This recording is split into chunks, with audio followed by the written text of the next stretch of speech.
प्राचीन भारतीय इतिहास के स्रोत। इतिहास के जनक हेरोडोटस हैं और इन्होंने हिस्टोरिका नामक पुस्तक लिखी है। भारतवर्ष शब्द का सर्वप्रथम उल्लेख हाथी गुम्फा अभिलेख में मिलता है। मनुष्य के द्वारा बोई गई सबसे पहली फसल थी जौ, जिसे अब भी कहा जाता है। अर्थशास्त्र के लेखक हैं चाणक्य। इन्हें विष्णुगुप्त कौटिल्य के नाम से भी जाना जाता है। राजतरंगिणी पुस्तक के लेखक हैं कल्हण। इस पुस्तक में कश्मीर के राजाओं का इतिहास वर्णित है। अष्टाध्यायी पुस्तक के लेखक हैं पाणिनि। यह संस्कृत व्याकरण की पुस्तक है। आग का आविष्कार पुरापाषाण काल में हुआ था। पहिए का आविष्कार हुआ था नवपाषाण काल में। मनुष्य ने सबसे पहले कुत्ते को अपना पालतू पशु बनाया। कृषि का आविष्कार हुआ था नवपाषाण काल में। मनुष्य ने सबसे पहले तांबा धातु का प्रयोग किया। मनुष्य के द्वारा प्रयोग किया जाने वाला जो प्रथम औजार था वो थी कुल्हाड़ी। अब देखते हैं सिंधु घाटी या हड़प्पा सभ्यता। तो भारत का सबसे प्राचीन नगर है मोहनजोदड़ो, जिसे मृतकों का टीला कहा जाता है। स्थल, उत्खनन या खोजकर्ता, अवस्थिति और नदी। तो हड़प्पा स्थल के उत्खननकर्ता या खोजकर्ता हैं दयाराम साहनी। हड़प्पा की अवस्थिति है पाकिस्तान में, और जिस नदी के किनारे इसकी स्थिति है वो है रावी नदी। दूसरा है मोहनजोदड़ो, तो इसके उत्खननकर्ता या खोजकर्ता हैं राखलदास बनर्जी। अवस्थिति है पाकिस्तान में, नदी है सिंधु। अगला स्थल है चनहुदड़ो, तो इसके उत्खननकर्ता या खोजकर्ता हैं अर्नेस्ट मैके। अवस्थिति है पाकिस्तान में, नदी है सिंधु नदी। अगला स्थल है रोपड़। यज्ञदत्त शर्मा उत्खननकर्ता या खोजकर्ता हैं।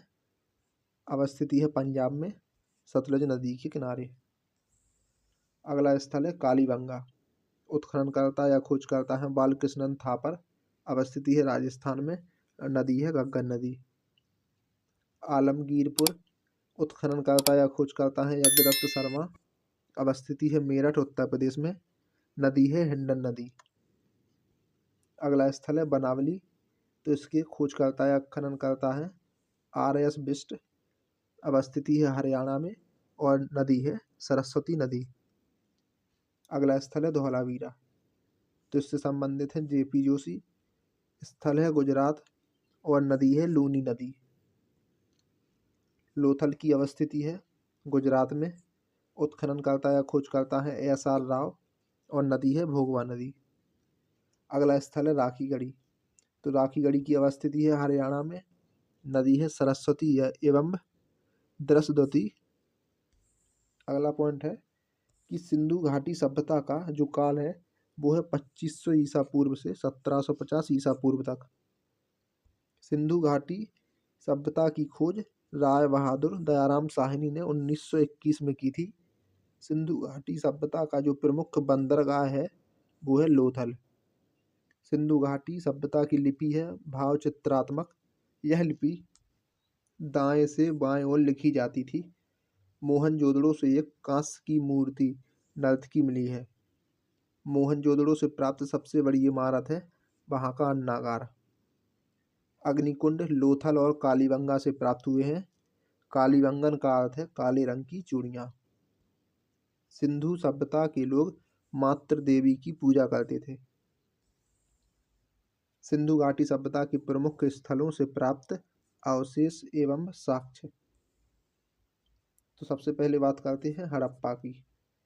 तो हड़प्पा से जो चीज़ें प्राप्त हुई हैं वो है कब्रिस्तान R37 नाम का, स्त्री के गर्भ से निकला हुआ एक पौधा, और वो स्त्री थी उर्वरता की देवी।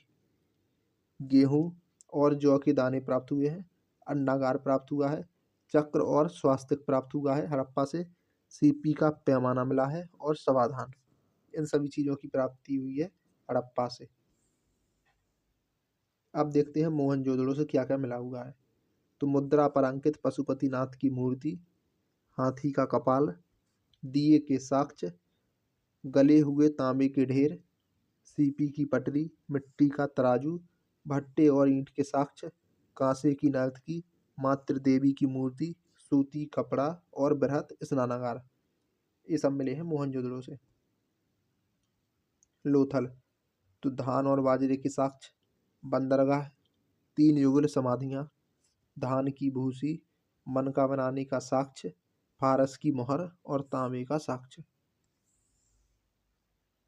अगला स्थल है कालीबंगन, तो जुते हुए खेत के साक्ष्य, कांच और मिट्टी की चूड़ियाँ, सूती कपड़े की छाप, बेलनाकार मोहरें, सिलवट्टा, 7 आयताकार अग्नि वेदिकाएं और मिट्टी के खिलौने। अगला है चनहूदड़ो, तो बक्राकार ईंटें, 4 पहियों वाली खिलौना गाड़ी, अलंकृत हाथी, कंघा और लिपस्टिक। बनावली, तो बनावली से जो प्राप्त हुआ है वो है जौ, तांबे के बाणाग्र, हल की तरह के मिट्टी के खिलौने। अगला स्थल है सुरकोटदा, तो घोड़े की अस्थियां और कब्रगाह है। धौलावीरा, तो सिंधु लिपि के 10 चिन्ह शिलालेख, जल संरक्षण तकनीक, दुर्गीकृत नगर और स्टेडियम के साक्ष्य मिले हैं। राखीगढ़ी, तो रक्षा प्राचीर और अन्नागार। अगला टॉपिक है वैदिक सभ्यता, तो वैदिक काल को 2 भागों में विभाजित किया जाता है। पहला है ऋग्वैदिक काल और दूसरा है उत्तर वैदिक काल। ऋग्वैदिक काल का टाइम पीरियड है 1500 ईसा पूर्व से 1000 ईसा पूर्व और उत्तर वैदिक काल का टाइम पीरियड है 1000 ईसा पूर्व से 600 ईसा पूर्व। प्रमुख वेद, तो भारत के सबसे प्राचीन ग्रंथ वेद का वास्तविक अर्थ है ज्ञान। वेदों की संख्या है 4, ऋग्वेद, यजुर्वेद, सामवेद और अथर्ववेद। ऋग्वेद, तो यह सबसे प्राचीन वेद है, इसमें 10 मंडल हैं, 1028 सूक्त हैं और लगभग 10,580 ऋचाएँ हैं। देवता सोम का उल्लेख 9वें मंडल में है। गायत्री मंत्र जिसकी रचना ऋषि विश्वामित्र ने की थी उसका उल्लेख ऋग्वेद के 3रे मंडल में है। ऋग्वेद के 10वें मंडल में वर्ण व्यवस्था का वर्णन किया गया है। अगला है यजुर्वेद, तो यह वेद गद्य और पद्य दोनों में लिखा गया है।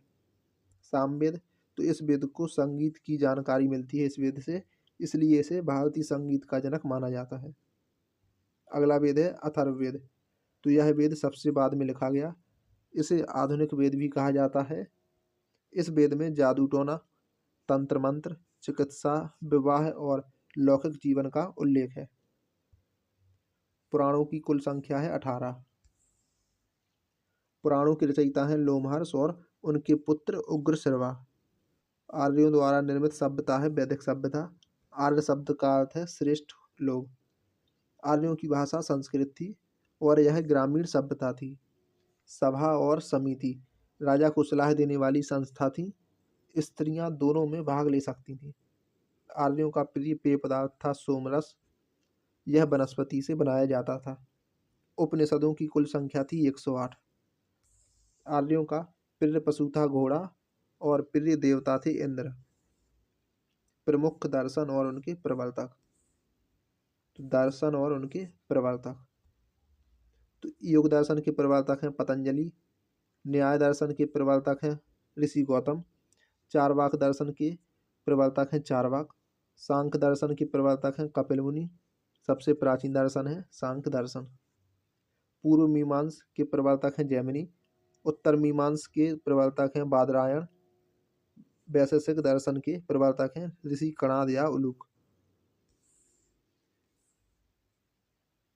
अगला है जैन धर्म, तो जैन धर्म के संस्थापक और प्रथम तीर्थंकर ऋषभदेव थे, जिन्हें आदिनाथ भी कहा जाता है। जैन धर्म के 23वें तीर्थंकर थे पार्श्वनाथ, जो काशी के राजा अश्वसेन के पुत्र थे। महावीर स्वामी जैन धर्म के 24वें और अंतिम तीर्थंकर थे। इन्हें जैन धर्म का वास्तविक संस्थापक माना जाता है। जैन धर्म में कर्मफल से मुक्ति हेतु त्रिरत्न का अनुशीलन आवश्यक होता है, और वो है सम्यक दर्शन, सम्यक ज्ञान और सम्यक आचरण। महावीर स्वामी का जीवन परिचय, तो इनका जन्म हुआ था 540 ईसा पूर्व में कुंडग्राम वैशाली बिहार में। इनके पिता थे सिद्धार्थ, ज्ञात्रक कुल के प्रधान थे। माता थी त्रिशला, लिच्छवी शासक चेटक की बहन। पत्नी थी यशोदा, पुत्री थी प्रियदर्शनी, दामाद थे जामाली।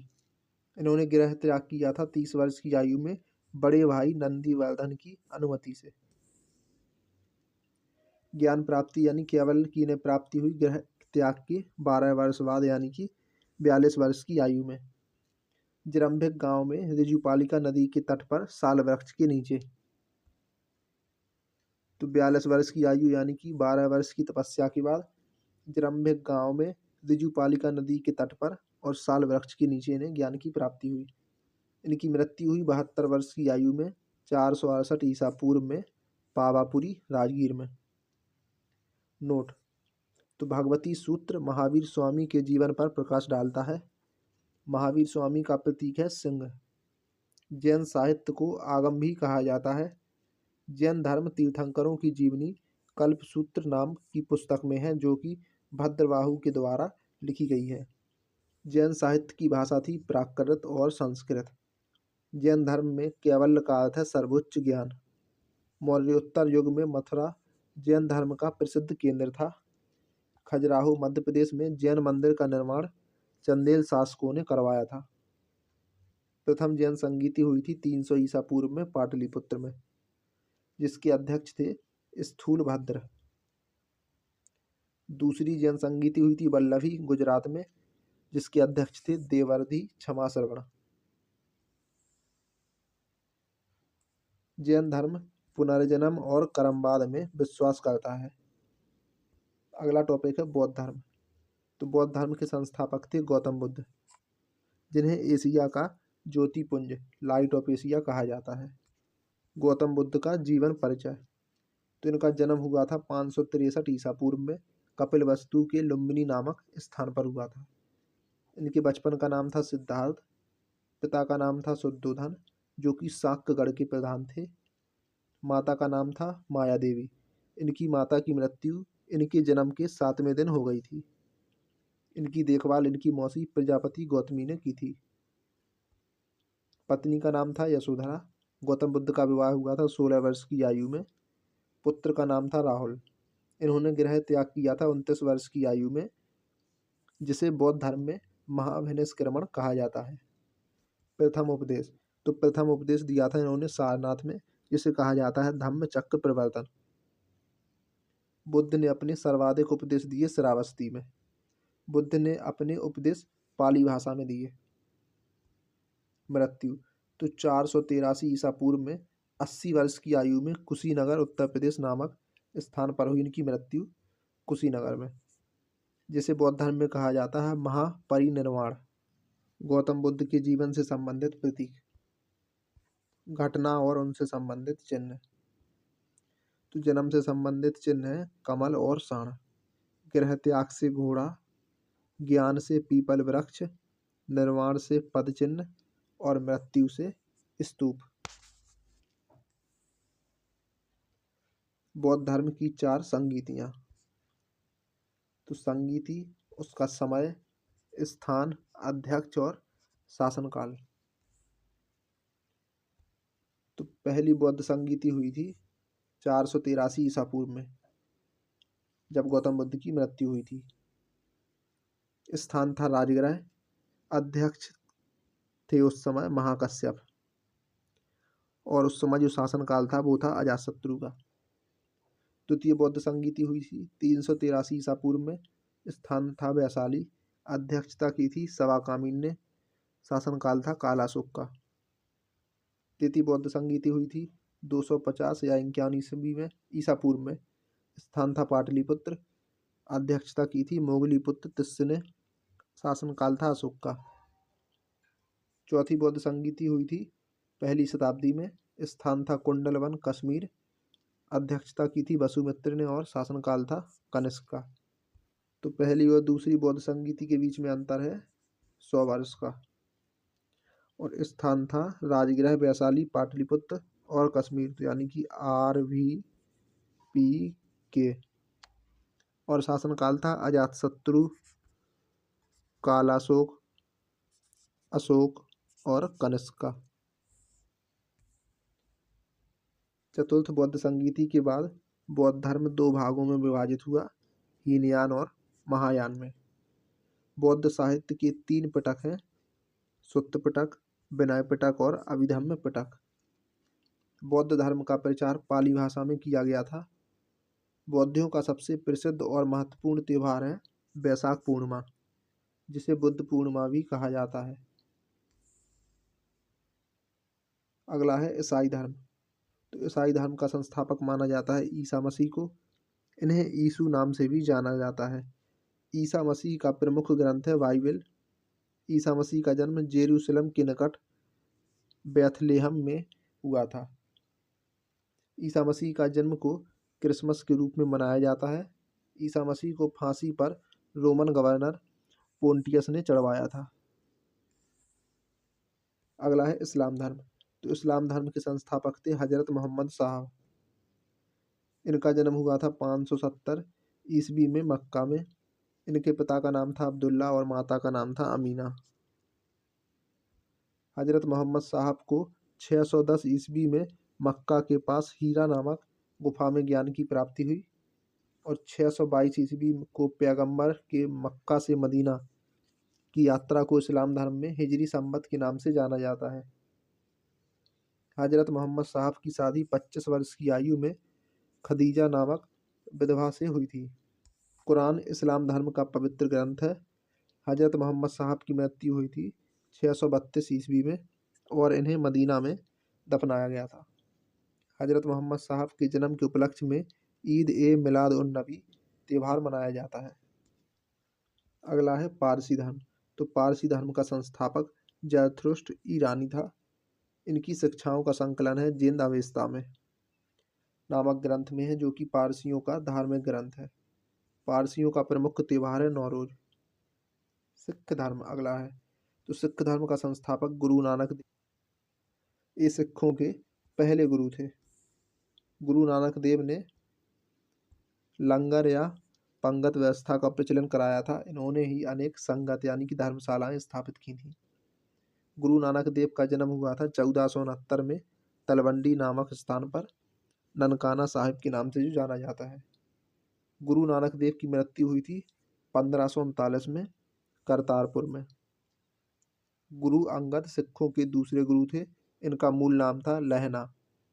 गुरुमुखी लिपि का आरंभ गुरु अंगद ने किया था। गुरु अर्जुन देव सिखों के 5वें गुरु थे और इन्होंने आदि ग्रंथ की रचना की थी।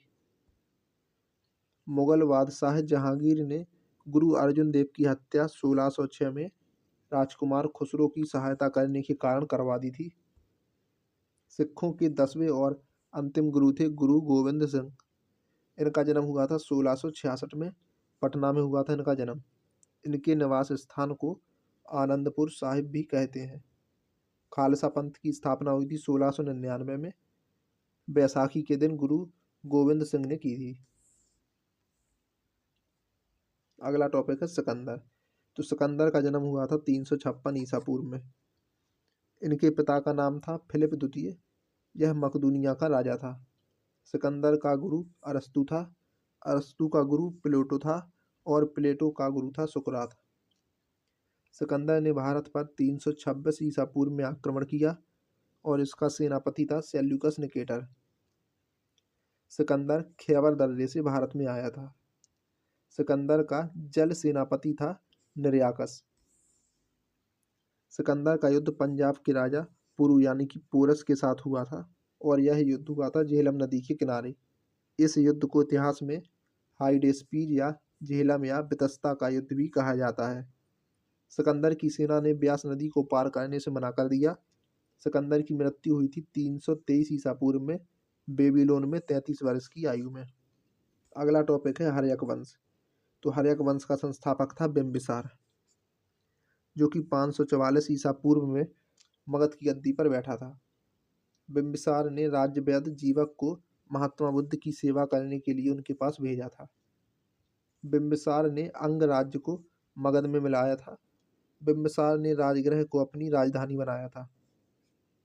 बिम्बिसार का उपनाम था श्रेणिक।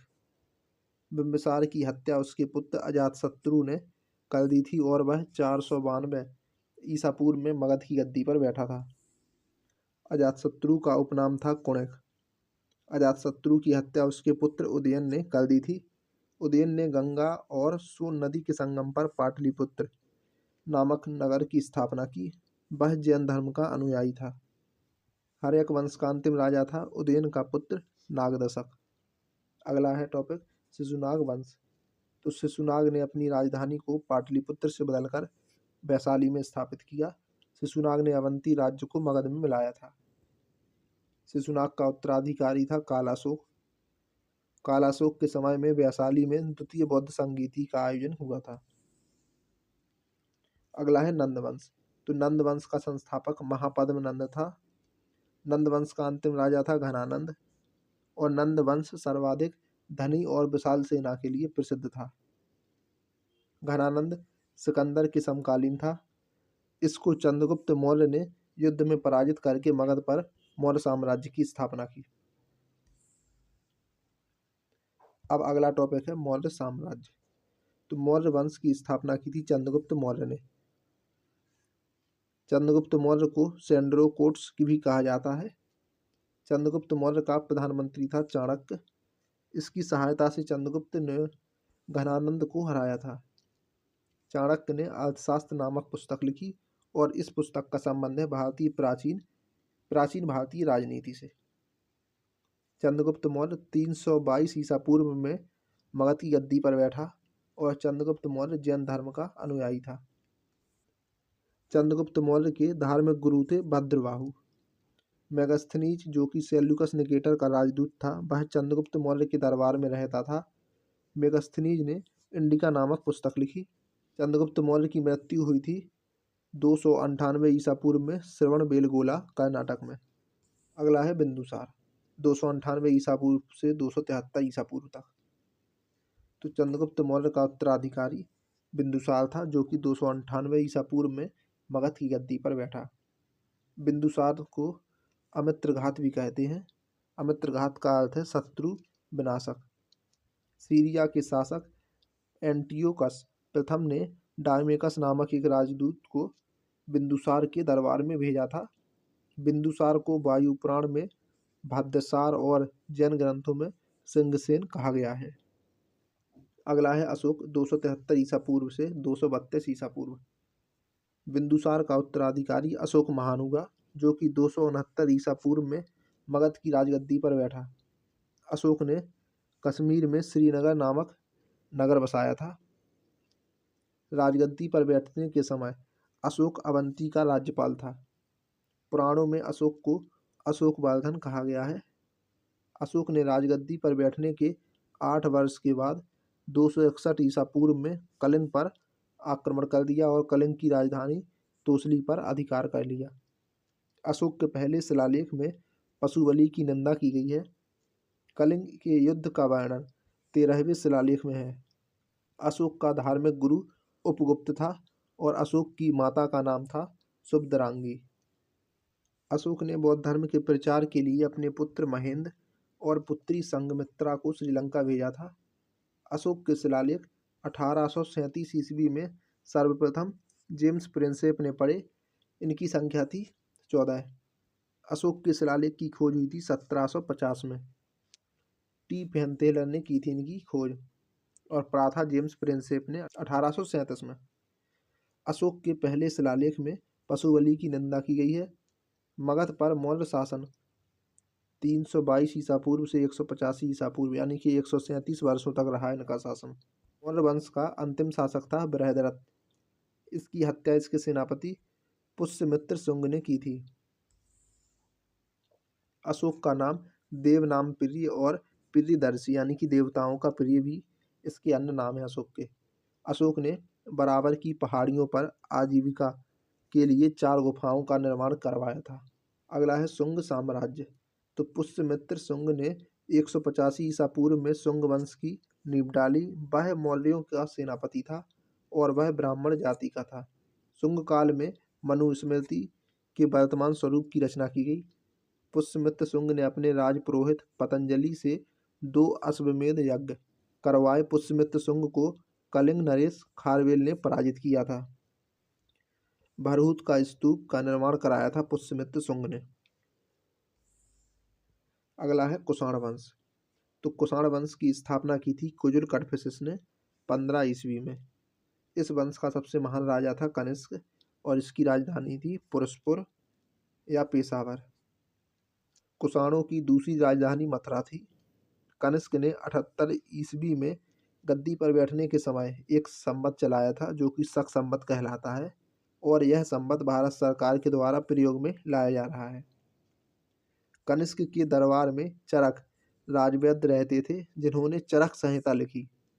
भारत में सबसे पहले सोने के सिक्के कुषाण शासकों के द्वारा जारी किए गए थे। अगला है गुप्त साम्राज्य।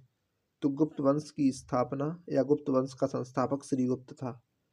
गुप्त वंश का प्रथम महान सम्राट था चंद्रगुप्त प्रथम, और यह 319 ईस्वी में गद्दी पर बैठा। इसे ही गुप्त वंश का वास्तविक संस्थापक माना जाता है। चंद्रगुप्त प्रथम ने महाराजाधिराज की उपाधि धारण की। चंद्रगुप्त प्रथम ने गुप्त संवत चलाया 319-320 ईस्वी में, जब ये गद्दी पे बैठा था। चंद्रगुप्त प्रथम का उत्तराधिकारी था समुद्रगुप्त, जो कि 335 में राजगद्दी पर बैठा। समुद्रगुप्त को भारत का नेपोलियन भी कहा जाता है। समुद्रगुप्त के दरबारी कवि थे हरिसेन, जिन्होंने इलाहाबाद प्रशस्ति लेख की रचना की। समुद्रगुप्त विष्णु का उपासक था।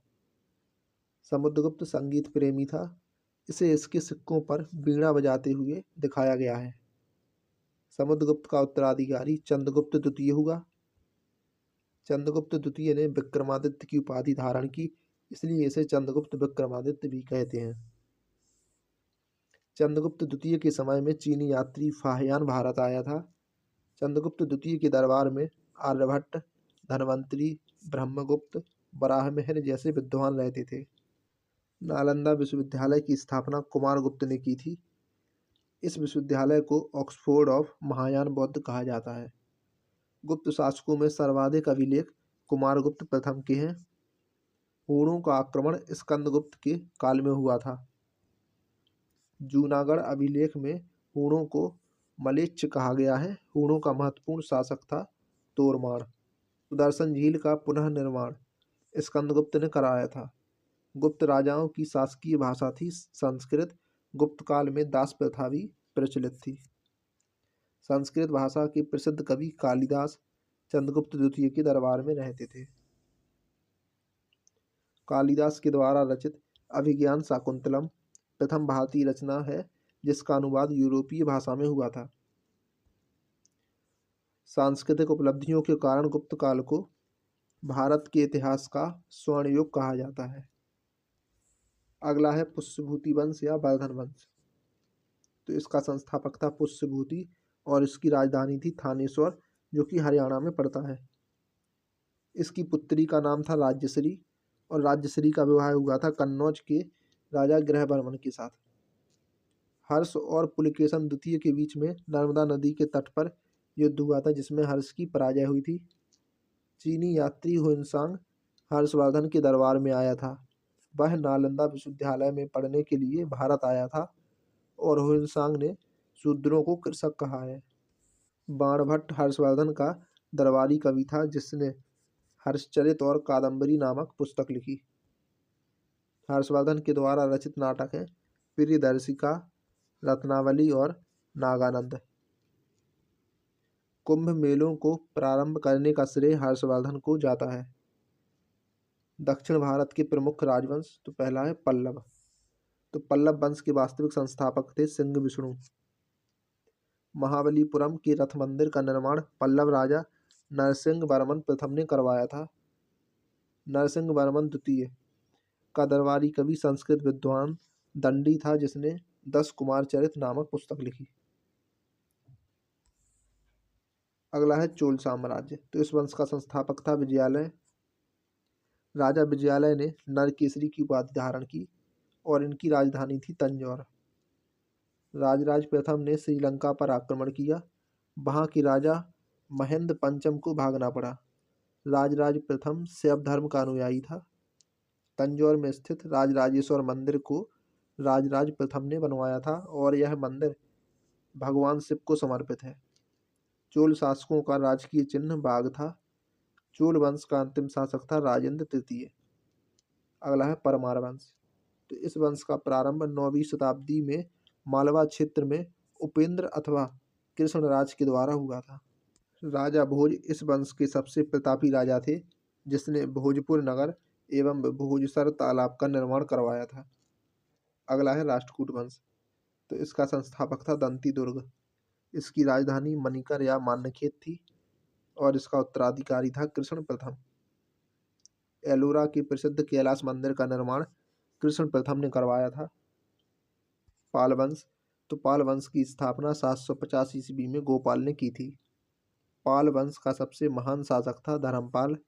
धर्मपाल ने विक्रमशिला विश्वविद्यालय की स्थापना की थी। सातवाहन वंश। तो सातवाहन वंश की स्थापना सिमुक ने की थी। इनकी राजधानी थी प्रतिष्ठान। प्रमुख शासक था गौतमीपुत्र सातकर्णी। सर्वप्रथम सातवाहनों ने शीशों के सिक्के चलाए या शीशे की मुद्रा चलाई। कार्ले का चैत्य तथा अमरावती स्तूप सातवाहनों की महत्वपूर्ण स्थापत्य कला के उदाहरण है। गुर्जर प्रतिहार वंश। तो इस वंश की स्थापना हरिश्चंद्र नामक राजा ने की, किंतु वंश का प्रथम वास्तविक महत्वपूर्ण शासक था नागभट्ट प्रथम। त्रिपक्षीय संघर्ष में भाग लेने वाला पहला गुर्जर प्रतिहार शासक था वत्सराज। मेहर भोज प्रथम इस वंश के सबसे प्रतापी राजा थे। मेहर भोज ने राष्ट्रकूट शासक कृष्ण द्वितीय को हराकर मालवा प्राप्त किया। मेहर भोज ने अपनी राजधानी कन्नौज को बनाया। इनके काल में अरब यात्री सुलेमान भारत आया था। मेहर भोज को आदि बारहा और प्रभास की उपाधि प्राप्त है। इस वंश का अंतिम शासक था वो था यशपाल। अगला है तोमर वंश। तो तोमर वंश की स्थापना की थी अनंगपाल तोमर ने 736 ईस्वी में। इसने दिल्ली नगर की स्थापना की और इसे अपनी राजधानी बनाया। चंदेल वंश। तो इस वंश की स्थापना नन्नुक ने 9वीं शताब्दी में की थी। इनकी राजधानी थी खजुराहो। यशोवर्मन ने खजुराहो के प्रसिद्ध चतुर्भुज मंदिर विष्णु मंदिर का निर्माण करवाया। चंदेल वंश का शासक परमलदी देव 1182 ईस्वी में पृथ्वीराज चौहान से पराजित हुआ था। आला और उदल वीर योद्धा परमलदी देव के दरबार में रहते थे। महत्वपूर्ण राजवंश और उनके संस्थापक। तो हर्यक वंश का संस्थापक है बिंबिसार। शिशुनाग वंश का संस्थापक शिशुनाग है। नंद वंश का संस्थापक महापद्म नंद है। मौर्य वंश का संस्थापक चंद्रगुप्त मौर्य है। शुंग वंश का संस्थापक पुष्यमित्र शुंग है। कण्व वंश का संस्थापक है वासुदेव और उत्पल वंश के संस्थापक हैं अवंती वर्मन। गंग वंश के संस्थापक हैं वज्रहस्त पंचम। गहरवाल वंश के संस्थापक हैं चंद्रदेव। सातवाहन वंश के संस्थापक हैं सिमुक। कुषाण वंश के संस्थापक हैं कुजुल कटफिसिस। गुप्त वंश के संस्थापक हैं श्रीगुप्त। बाकाटक वंश के संस्थापक हैं बिंदशक्ति। वर्धन वंश के संस्थापक हैं पुष्यभूति। चोल वंश के संस्थापक हैं विजयालय। पल्लव वंश के संस्थापक हैं सिंह विष्णु। राष्ट्रकूट वंश के संस्थापक हैं दंती दुर्ग। पाल वंश के संस्थापक हैं गोपाल। चौहान वंश के संस्थापक हैं वासुदेव। परमार वंश के संस्थापक हैं उपेंद्र। चंदेल वंश के संस्थापक हैं नन्नुक और बर्मन वंश के संस्थापक हैं पुष्य बर्मन।